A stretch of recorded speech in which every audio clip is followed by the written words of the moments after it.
باقی یہ جو بچیاں اس طریقے سے نکل رہی ہیں نا، اس کے پیچھے ایک اور ریزن بھی ہے جس کی طرف ماں باپ کو توجہ کرنے کی ضرورت ہے. اب یہ دونوں کیسز جو ہیں وہ سید بچیوں کے ساتھ ہوئے ہیں. یہ حسن اتفاق نہیں ہے. بیسیکلی سیدوں میں خصوصاً یہ جو کاظمی سید ہیں، ان کے اندر اس حوالے سے بڑی سختی ہے. غیر سید میں یہ اپنی بچیاں نہیں دیتے، بوڑھی ہو جاتی ہیں، مر جاتی ہیں. اور ایک روایت کا انہوں نے غلط مطلب نکال لیا ہوا ہے جو سنن ابن ماجہ میں حدیث ہے کہ اپنے کف میں شادی کرو، اپنے ہم پلہ میں. کف سے مراد وہ صرف اپنا خاندان لے لیتے ہیں، حالانکہ یہ ایک چھوٹا سا فیکٹر بھی نہیں، ایک چھوٹی سی آپ سمجھ لیں فیکٹری ہے، فیکٹر بھی نہیں. کف ہم پلہ سے مراد یہ ہے تعلیم میں ہم پلہ ہو، دولت میں ہم پلہ ہو، سٹیٹس میں ہم پلہ ہو. باقی ٹھیک ہے، خاندان بھی ایک ہو بہتر ہے، عادتیں ملتی جلتی ہوتی. یہ نہیں ہے کہ رائیوں کو اٹھا کے تو گجروں میں جا کے پھینک دیں، ایک کھنڈے کھانا رہے تو دوسری جڑی دودھ پیندی رہے. نہیں، اس میں چانس ہوتے ہیں کہ نبھے گی نہیں، اور پھر ایک دوسرے کو تان بھی دیا جاتا ہے خاندان کا. ٹھیک ہے نا، وہ کہیں گے جی گنڈے کھانا والی قوم ہو گئے گا جی دودھ پینے والی قوم. اس لیے پریفر یہ ہے کہ اپنے خاندان میں ہی کریں.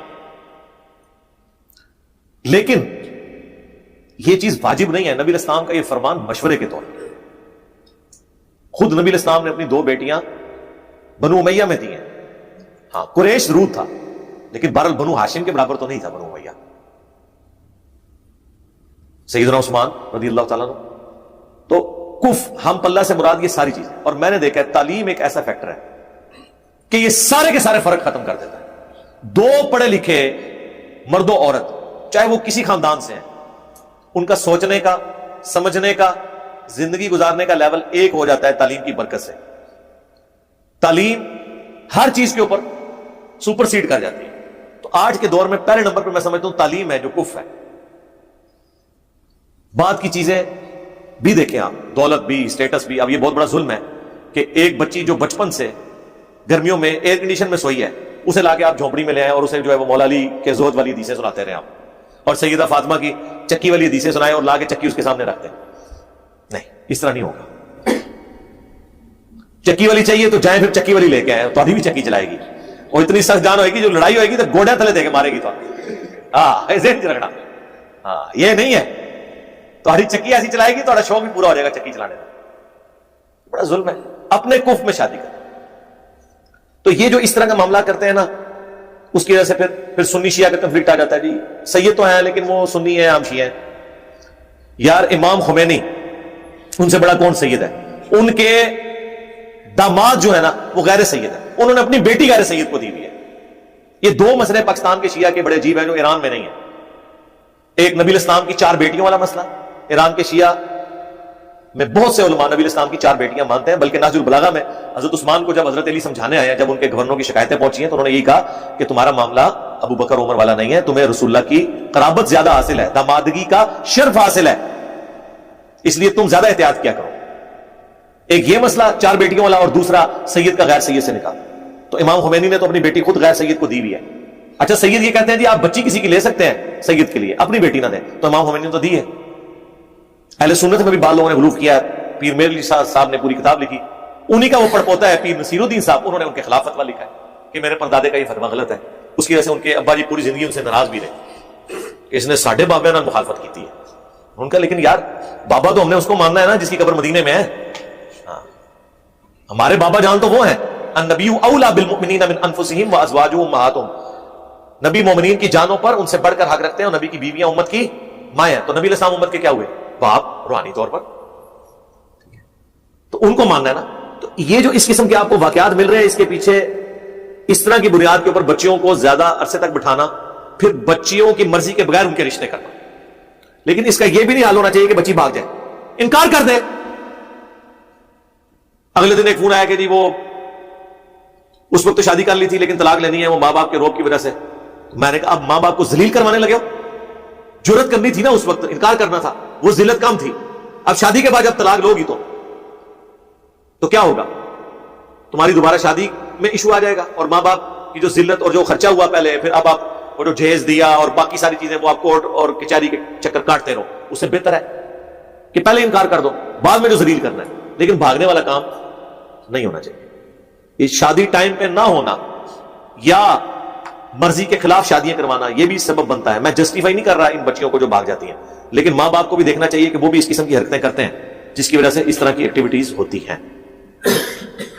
اور جب آپ کو نظر آئے نا ایسا ہونے لگا ہے, اس سے پہلے کہ یہ کام ڈھل جائے, اگر وہ لڑکا ٹھیک ہے پھر ذات پات ان چیزوں کو فرق کو دیکھے بغیر چپ کر کے شادی کر لیں, اون کر لیں, عزت کے ساتھ پوری زندگی آپ کی بھی عزت کریں گے وہ, باقی انہوں نے تو اپنی مرضی کرنی ہے, نہ خود ذلیل ہوں نہ ان کو ذلیل کریں, آنکھیں بند کر لیں.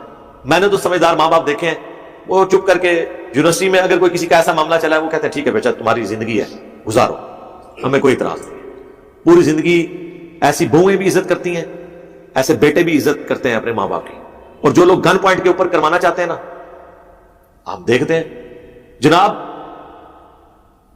عورت ایسی مخلوق ہے اپنے خاوند کے ساتھ پوری زندگی اپنے بھانجوں بھانجیوں بھتیجوں بھتیجیوں کی وجہ سے خاوند کے ساتھ لڑتی ہیں. اپنی اولاد کے لیے اتنی سینسٹیو نہیں ہوتی ہیں جتنی اپنی بھانجیوں اور بھتیجیوں کے لیے ہوتی ہیں عورتیں. لیکن حیران کن بات ہے, اسی بھانجی اور بھتیجی کو جب وہ بیاہ کر بہو بنا کے گھر لاتی ہیں, ہائے ہائے ہائے ہائے توبہ توبہ توبہ توبہ, صرف اس بھانجی سے ہاتھ نہیں دھونا پڑتا, اپنی بہن کے ساتھ ہی مرنا جینا ختم ہو جاتا ہے. کوئی طلاق ہوگی تو بہن بھائی بھی ہاتھ سے گئے, بھانجی بھتیجی بھی گئی, اور پہلے پوری زندگی خامدوں کے ساتھ لڑی ہوتی ہیں. اتنے اچھے اچھے رشتے چھوڑ دیتی ہیں کہ نہیں میں تو اپنی بھانجی لے آنی ہے, میں تو اپنی بھتیجی لے آنی ہے, اور پھر اس کا کچومر نکالتی ہیں لا کے. اسی طرح کئی سہیلیاں وہ اپنے بھائیوں کے لیے پسند کر کے اپنی سہیلی لے کے آتی ہیں, باقی سب کے ساتھ اس کی بن جاتی ہے, اس سہیلی کے ساتھ نہیں بنتی. سر یہ میں آپ کو وہ واقعات بتا رہا ہوں چونکہ میں ایک آپ سمجھ لیں معاشرے کے ڈاکٹر کے طور پہ بھی ہوں نا. میرے پاس لوگ اس طرح کے روحانی مسئلے, خاندانی مسئلے, معاشرتی مسئلے ڈسکس کرتے ہیں. میرے پاس یہ فرسٹ ہینڈ نالج ہوتا ہے کہ لوگ اس طرح کی چیزیں کرتے ہیں. اس لیے یہ آپ ذہن میں رکھیں کہ آپ اس پلانٹ ارتھ پہ کوئی یونیک انسان نہیں ہے. آپ یہ نہ سمجھیں کہ جو کچھ دوسروں کے ساتھ ہوا ہے وہ میرے ساتھ نہیں ہوگا, آپ کے ساتھ بھی ایسا ہوگا. بولنے شاہ ایسا مرنا نہیں, گور پیا کوئی اور نہیں, تم نے بھی جانا ہے قبر میں, جس طرح باقی مرے ہیں تم نے بھی مرنا ہے. اس پوری سٹیج سے تمہیں بھی گزرنا پڑے گا. اس لیے ان ساری چیزوں کو دیکھیں. میں نے تو اپنی زندگی میں دیکھا ہے تعلیم سے بڑی کوئی چیز نہیں ہے. اگر آپ کے پاس تعلیم ہے, پڑھا لکھا ایک جوڑا ٹالریٹ زیادہ کرتا ہے بنسبت ان پڑھ کے, اور یا پھر یہ ہے جو عموماً ہمارے معاشرے میں ہو رہا ہے, عورتیں بہت زیادہ پڑھ لکھ گئی ہیں, بچے اتنے پڑھے ہوئے نہیں ہیں. تو اگر پڑھا لکھا نہیں بچا تو اپنی اس کمزوری کو اوور کم کرے کہ وہ کم از کم کماتا اچھا ہو. پھر ایک پڑھی لکھی خاتون کو ایک ان پڑھ شور بھی اچھا لگتا ہے. اگر وہ کام بھی نہیں کرتا, پڑھا لکھا بھی نہیں ہے, تو سر پھر وہ اس کو نوکر کی طرح ٹریٹ کرے گی. یہ ذہن میں رکھیں. اللہ ماشاء اللہ کوئی آپ کے ساتھ کوئی کرامت والا معاملہ ہو جائے, ادروائز ایسے ہی ہوتا ہے.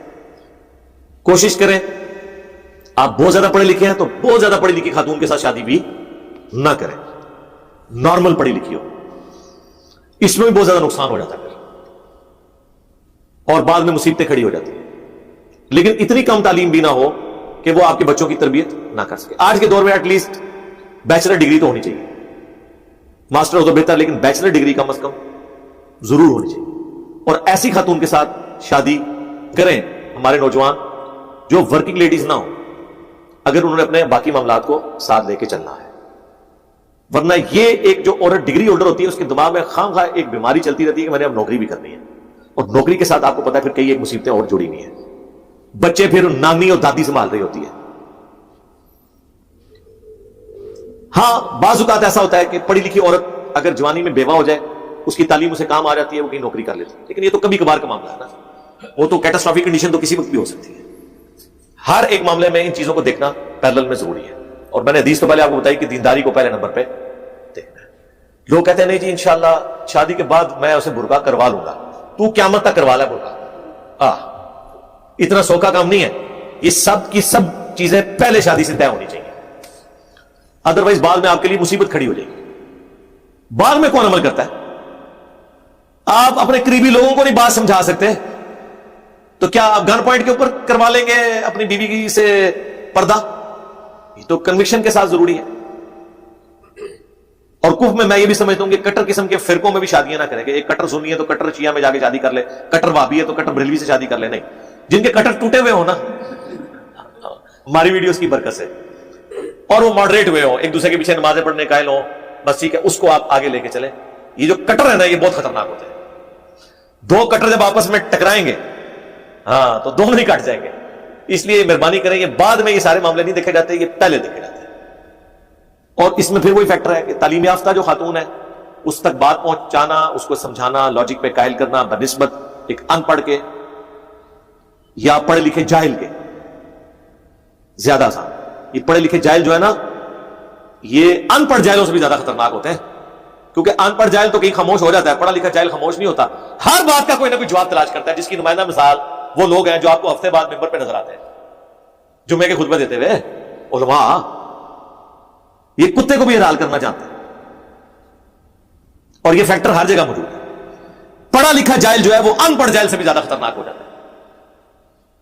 اس کی سب سے بڑی مثال پڑھا لکھا جاہل ابو جہل بنا ہے، اور ان پڑھ حضرت یاسر، حضرت سمیہ. اس زمانے میں تو ایک غلام طبقہ تھا، عمار بن یاسر، بلال حبشی. ان کو بات سمجھ آ. تو یہ پڑھے لکھے جاہل جو ہوتے ہیں نا یہ زیادہ، یہ خطرناک نہیں ہوتے، خطرے ناک ہوتے ہیں. میرا خیال ہے یہ اردو کی ڈکشنری میں دو لفظ آ جانے چاہیے، ایک خطرے ناک اور ایک کانپے ٹانگری ہے. یہ جو پڑھے لکھے جاہل ہے نا ایسی ایسی بات کریں گے کہ آپ کی کانپے ٹانگیں گے. یہ اتنے خطرے ناک ہے کہ آپ کی ٹانگیں کانپیں گی، یہ اتنے خطرناک ہے. تو یہ ساری چیزیں مجھے ضمن یاد آئیں. میرے دوستوں نے یہ ویڈیو مکمل دیکھ لی، تو کیسی لگی آپ کو ویڈیو؟ امید کرتا ہوں کہ آپ کو اچھی ویڈیو لگی ہوگی. آپ کے علم میں اضافہ ہوا کہ نہیں ہوا آپ ہمیں کمنٹس کر کے بتائیے گا، اور ایسی اچھی ویڈیو دیکھنے کے لیے ہمارے چینل کو سبسکرائب کیجیے گا. اوکے، اللہ حافظ.